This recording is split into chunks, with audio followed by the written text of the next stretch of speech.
Pred Vianocami sa v Dome kultúry v Novákoch konalo celoslovenské podujatie Nové trendy v pedagogike spojené s krstom publikácie profesora Mirona Zelinu Psychoedukácia.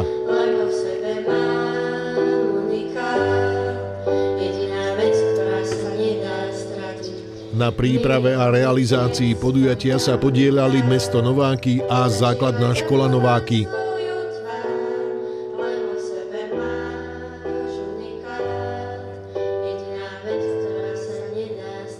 Podujatie otvoril primátor mesta Branislav Adamec. Osvojíte si možno aj nejaké informácie, vedomosti, ktoré budete môcť veľmi racionálne implementovať do vašich vyučovacích procesov, tak aby deti sa naučili čo najviac, pretože z môjho osobného pohľadu len v podstate vzdelané dieťa potom môže lepšie usmerňovať svoj vlastný život na to, aby bolo úspešné.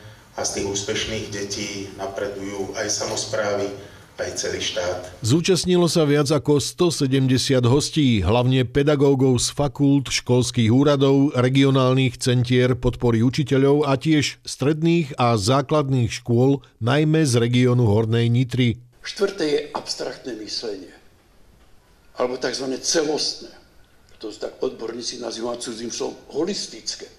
Dať veci do súvislosti, vidieť to celosvetovo, vidieť to celoproblémovo. Úžasné. Tam už naši žiaci sú podpriemerní. Po prednáške profesora Mirona Zelinu nasledovala panelová diskusia. Cesta k pravému poznání a k sebeuvědomění si, co je ve světě důležité a v životě, je, že si ty věci musíme prožít a musíme si prožít i ty strasti, aby byly ty slasti. Krstným otcom publikácie bol profesor Karel Riedl z Univerzity Pardubice.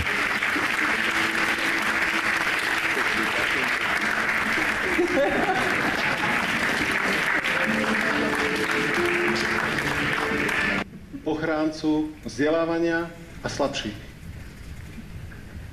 Nech ti praje šťastie a silné zdravie.